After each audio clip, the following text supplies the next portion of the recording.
नमस्कार सर्वांना, स्वागत आहे तुम्हा सर्वांचं आपल्या ॲक्टिव्ह करिश्मा यूट्यूब चॅनल. बघा, अंगणवाडी सेविकाताईंनो, मदतनीसताईंनो, भरपूर सेविकाताईंनी मदतनीसताईंनी कमेंट करून विचारले की आम्हाला एप्रिल महिन्याचं, काही ताईंनी विचारले की मार्च महिन्याचं केंद्राचं मानधन जमा झालेलं नाही. तर त्या ताईंसाठी हा व्हिडिओ अत्यंत महत्त्वाचा आहे. तसेच मे 2026मध्ये केंद्राचं मानधन कधी जमा होणार, कशा पद्धतीने जमा होणार, हे सर्व सविस्तरपणे आपण या व्हिडिओच्या माध्यमातून जाणून घेणार आहोत. हा व्हिडिओ आणि ही माहिती अत्यंत महत्त्वाची असणार आहे. जास्तीत जास्त सेविकाताईंना, मदतनीसताईंना शेअर करायचं आहे आणि असेच फक्त आणि फक्त अंगणवाडी संदर्भात आणि पोषण ट्रॅकर संदर्भात महत्त्वाच्या माहितीसाठी चॅनलला सबस्क्राईब करून ठेवा. सबस्क्राईब करण्यासाठी सांगण्याचा एकच उद्देश असतो की सबस्क्राईब केल्यानंतर बघा, सबस्क्राईब करायला कोणत्याही प्रकारचा चार्ज बसत नाही, म्हणजे कोणत्याही प्रकारचे पैसे द्यावे लागत नाहीत. फक्त सबस्क्राईब केल्यानंतर तुम्हाला एकच गोष्ट भेटणार, ती म्हणजे की येणाऱ्या प्रत्येक व्हिडिओची नवीन माहिती ही तुम्हाला सर्वात अगोदर भेटणार आहे. त्यामुळे सर्वांनी चॅनलला सबस्क्राईब करा. तर बघा, काय माहिती आहे ही मी तुम्हाला या व्हिडिओच्या माध्यमातून सांगणार आहे ताईंनो. ज्या सेविकाताईंचं मार्च आणि एप्रिलचं केंद्राचं मानधन जमा झालेलं नाही असं ज्या ताईंना वाटते, त्या ताईंसाठी देखील हा व्हिडिओ अत्यंत महत्त्वाचा आहे. ज्यांचं जमा झालेलं आहे त्यांच्यासाठी काहीच घाबरण्याचं टेन्शन नाही आहे. आणि मे महिन्याचं केंद्राचं मानधन कधी जमा होणार हे देखील आपण या व्हिडिओच्या माध्यमातून जाणून घेणार आहोत. तर बघा ताईंनो, केंद्राचं मानधन हे SNA स्पर्श या प्रणालीद्वारे येत आहे. राज्याचं जे मानधन येत आहे ते रेग्युलर आहे, त्या पद्धतीने येत आहे. परंतु केंद्राचं जे आपलं मानधन येत आहे ते केंद्राचं मानधन SNA स्पर्श या कार्यपद्धतीतून येत आहे. आणि भरपूर सेविकाताईंना, मदतनीसताईंना SNA प्रणाली लागू झाल्यापासून केंद्राच्या मानधनाचा मेसेज येत नाही आहे. त्यामुळे भरपूर असं कन्फ्युजन झालेलं आहे. तर बघा ताईंनो, 27 मे 2026 रोजी हा GR आलेला केंद्राच्या मानधनाचा. त्यानुसार वरिष्ठांकडून मिळालेल्या माहितीनुसार मानधन कधी जमा होणार हे देखील आपण जाणून घेणार आहोत. तर बघा ताईंनो, पुढची माहिती काय आपण जाणून घेऊया. केंद्र शासन व राज्य शासन या दोन्ही स्तरावरील रोख व्यवस्थापनामध्ये अधिक परिणामकारकता साध्य करण्यासाठी केंद्र पुरस्कृत योजनांचा निधी वितरित करण्यासाठी SNA स्पर्श ही प्रणाली लागू करण्यात आली. बघा, डिसेंबरपासून ही प्रणाली लागू करण्यात आली आणि जानेवारीपासून त्याची अंमलबजावणी करण्यात आली.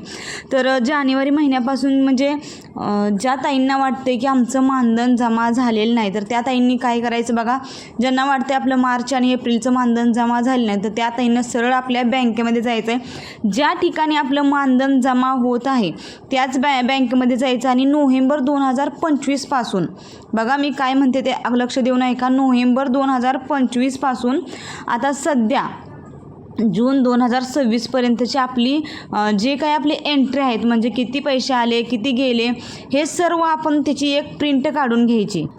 तर त्या सर्व ताईंनी बँकेचे स्टेटमेंट काढून घ्यायचे. स्टेटमेंट ते काढून घेतल्यानंतर आपल्याला कळणार आहे की आपलं मानधन कधी जमा झालं, कधी नाही जमा झालं.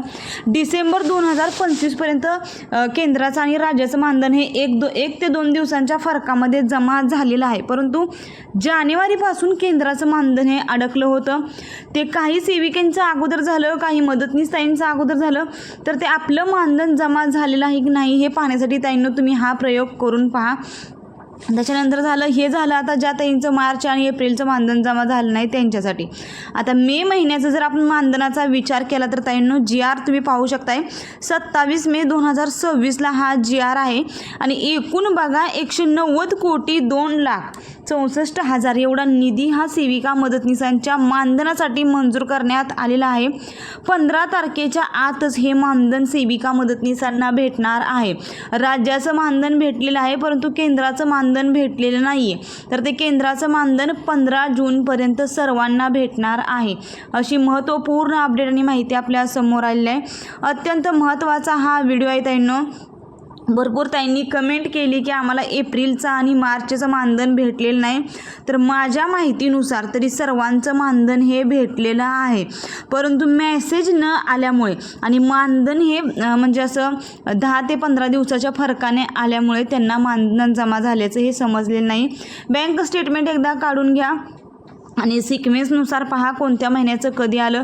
जर तुम्हाला ते 4 ते 5 केंद्राचे मानधन जर डिसेंबरपासून पडले असतील तर नक्की तुमचं मानधन हे जमा झालेलं आहे असं समजून घ्यायचं.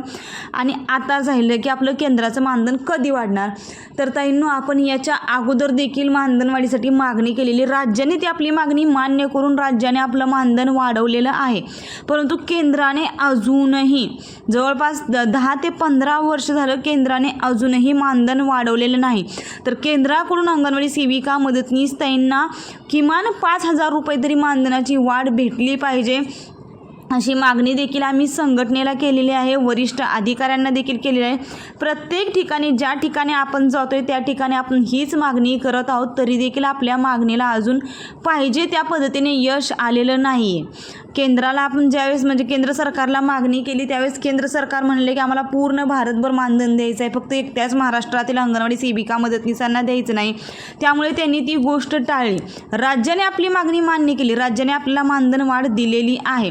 परंतु आता वेळ आहे केंद्राकडून मानधन वाढ करून घेण्याची. त्यासाठी सर्व सेविका मदतनीसांनी तयारीत राहा, कारण की लवकरच संघटनेच्या माध्यमातून लवकरच ठोस पावले उचलली जाणार आहेत. राज्याने मानधन भेटलेलं आहे, आता राज्याकडून सरसकट प्रोत्साहन भत्त्याची मागणी ही चालू आहे. परंतु केंद्राच्या मानधनासाठी सर्व सेविका मदतनीसांनी एकजूट होण्याची अत्यंत गरज आहे, कारण की केंद्र सरकारने आजपर्यंत मानधन वाढवलेलं नाही. तर केंद्र सरकारने लवकरात लवकर मानधन वाढवण्यासाठी आपल्याला पुन्हा एकदा आंदोलनात उतरावं लागणार आहे. पुन्हा एकदा आपल्याला दिल्ली येथे जावं लागणार आहे.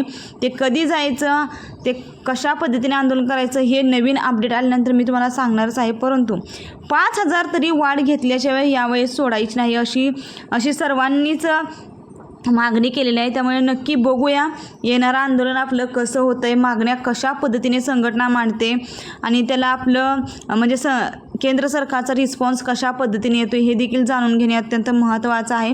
मागच्या वेळेस देखील सेविका मदतनीसांनी संपूर्ण देशभरातल्या आंदोलन केलेलं, दिल्ली येथे आंदोलन केलेले, त्यावेळेस कोणत्याही मागणीला आपल्या यश आले नाही. परंतु यावेळेस नक्कीच आपल्या मागणीला यश येईल. अंगणवाडी सेविका मदतनीसांच्या मानधनामध्ये केंद्र सरकारने 5,000 रुपये वाढ द्या, हीच आपली मागणी असणार आहे. अत्यंत महत्त्वाचा हा व्हिडिओ आणि ही माहिती आहे ताईंनो. जास्तीत जास्त सेविका ताईंना मदतनीस ताईंना शेअर करा, जेणेकरून ज्या सेविका ताईंचं मदतनीस ताईंचा असा प्रश्न आहे की त्यांना मानधन जमा झालेलं नाही, त्या सेविकांना त्यांची योग्य ती उत्तरे भेटतील आणि मे महिन्याचं मानधन कधी जमा होणार हे देखील त्यांना माहिती भेटेल.